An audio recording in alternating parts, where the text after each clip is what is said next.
having some success, whether that's in actual selling or actually growing a team or growing partners. Success is probably the biggest thing that's helped me gain confidence and know that, okay, when I walk in a room now, I'm considered an expert in my field. People seek my advice and counsel and want my opinion on things. And that has been, it's a long journey, but it's been very rewarding.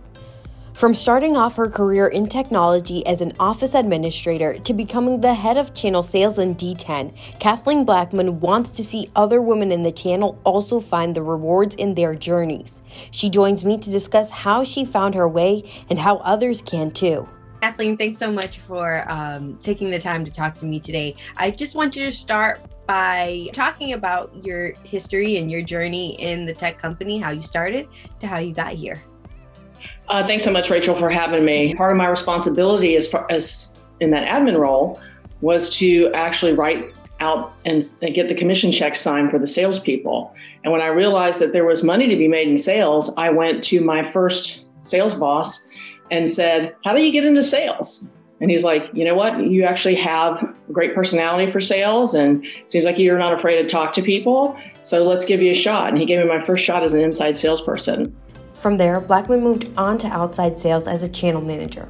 That's where she worked with a more experienced channel manager who became a mentor to her.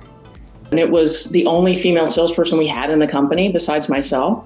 So it was a great opportunity for me to learn from a seasoned professional everything I needed to know about channel, but also how to navigate around the sales ecosystem, which at the time was predominantly male oriented. What would you say are some of the obstacles that you overcame, being one of the only women in your field? I think probably the biggest obstacle I had to overcome was myself. And that is really feeling like I deserved a seat at the table or a voice in the room. I hate to say imposter syndrome, but for the first few years, when you're in a room full of people who have done this before or have been, in the industry for a long time, it was really hard for me to overcome my fear, not knowing what I was talking about or being made to feel like I didn't know what I was talking about. That's kind of progressed over time. I mean, it took me years to get to that point. One of the other obstacles I had was just being able to be comfortable being sometimes the only woman in the room. Imposter syndrome is something that a lot of us can relate to. What helped you overcome it?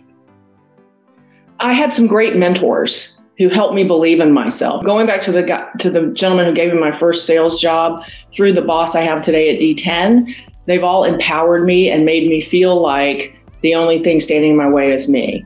Blackmon appreciates the support women-focused organizations like Women of the Channel provide. She says it helps all women in the channel, regardless of their role or business function.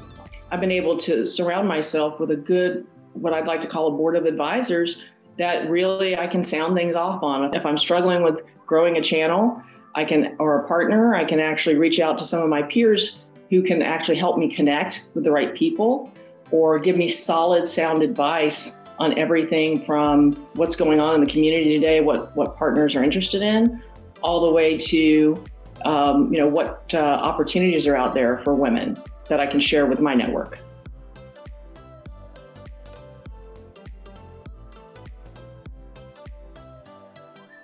Women need to support women in making them feel like they have a voice.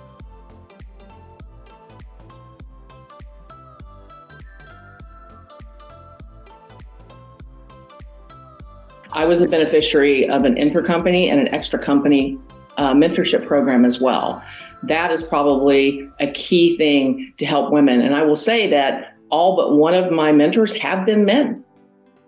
And they've been great mentors. They've been able to take the feedback I've given them, especially the intra-company mentors, about the challenges I experience.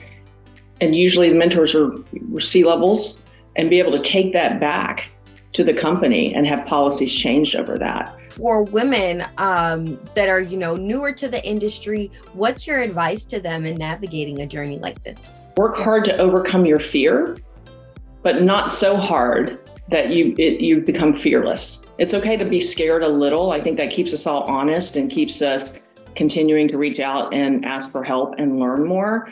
But if I could go back and do my career over in my late 20s and early 30s, I would have been less afraid.